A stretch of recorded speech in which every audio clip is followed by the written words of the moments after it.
Hi, this is Robyn. Thanks for taking the time to listen. I like to start my Cup of Joys with a quote. Today's is by John Birmingham. Words matter, and the right words matter most of all. In the end, they're all that remains of us.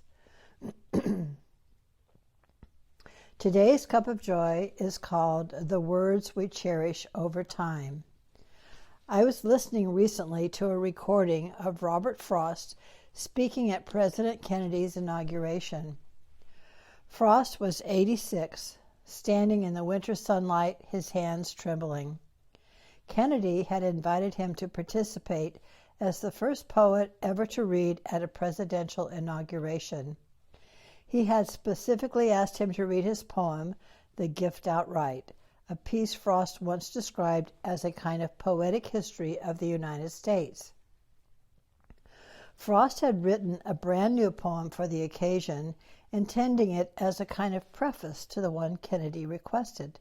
But the glare off the snow and the bright winter sun made it impossible for him to see the words on the page. He tried, faltered, and tried again. What was quickly descending into awkwardness and potential failure rose instead into something quite beautiful. Lifting his head and setting the paper aside, Frost's posture changed. His voice became strong and steady as he reached into his memory and began to recite The Gift Outright, the poem the president had hoped to hear all along.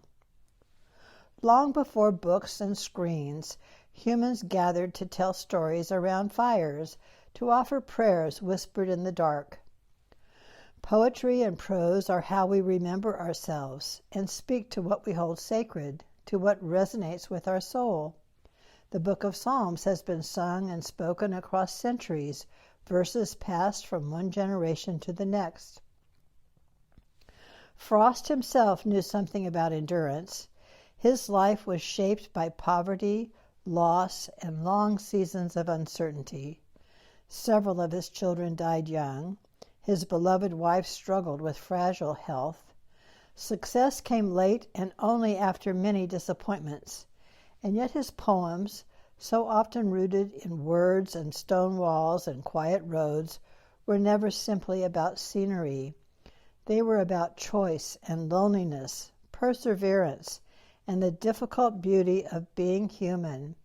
He once said that a poem begins in delight and ends in wisdom. Reading about Frost set me to wondering about the role of poetry and the written word in our social evolution. For thousands of years, words have carried history, faith, grief, celebration, protest, and hope. Poets and songwriters have shaped and mirrored values, stirred empathy, and given language to our thoughts and feelings, our hopes and dreams. I think of Maya Angelou, whose voice carried both the wounds and the dignity of generations, and of Amanda Gorman standing so young and radiant at Biden's inauguration, reminding a divided nation of possibility and responsibility. I think of Dr. Martin Luther King Jr., whose I Have a Dream speech still lives in our collective memory, not only because of its moral force, but because of its poetic power. And I reflect on the words that shaped our own nation, the Declaration of Independence, the Constitution, the long arc of amendments, language bold enough to hold a vision of who we might become. Those words still matter deeply today as we struggle to hold on to the fragile promise of democracy itself. Across time, these voices remind us that language can shape not only individual hearts, but the vision of a nation itself. We are living in a time when so many voices are turned towards platforms and algorithms and visibility and influence. We are dealing with bots and needing to vet stories to determine whether they are true or not. Thoughts and feelings are compressed into captions and sound bites. The currency of attention moves quickly. What is it costing us? What is this shift doing to our inner lives? How do we develop an inner practice of listening to ourselves? For me, writing is one of the ways I check in with myself. In the writing group I belong to, our practice begins with a poem and a simple prompt, followed by 15 minutes of uninterrupted writing, pen moving, no editing, no planning, just listening for what is asking to be heard. Often it's only when I go back and read what I've written that I hear for the first time what was really coming through. I'm often moved by it, almost as if it were written by someone else. Recently the prompt was, I write because. I offer it to you, raw and unaltered, just as it came to me. I write because it brings me into myself and into my thoughts. I write because it helps me remember what otherwise flies through my life unnoticed, or maybe noticed but not noted. I write because when I'm able to capture beauty or love or wonder or pain or disappointment or fear, when I can name it and give it a place to be, I can share it. I can share it with myself. I can revisit a place I once lived and it lives again. I was there. I noticed. I wrote about it.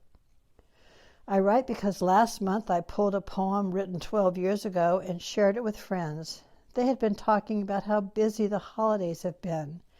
And when we stopped and I read, they listened and were moved in their own hearts to notice their own feasts, the sacred moments. And it became one of those times when hearts quietly connect. They asked for copies. I sent them. I write because I can share who I am and what matters, and sometimes it makes a difference. I write because it's healing and revealing. I write because if I go very long without it, somehow time has flown and life has happened and I've missed it. I was there, and yet I have no memory of it. I write to let myself see what's coming up to be healed, the pain of a misunderstanding, the tears when children make plans that leave me out, the way I can minimize and dismiss my own feelings unless I at least write them down. In the writing, I find the places that need tending and the places that are worth sharing. I write because if I don't, I think I might disappear. Where will all my journals end up? I wonder, and still I write. I realize that not everyone keeps journals or writes poems, but most of us, in one way or another, would like to hold on to what matters. The moments that shape us, the stories that make us who we are, the quiet truths we don't want to lose to the rush of days. Whether through words, photographs, prayers, conversations, or simple acts of remembering, we all leave small markers along the path of our lives, ways of saying, I was here, this mattered, this spoke to me.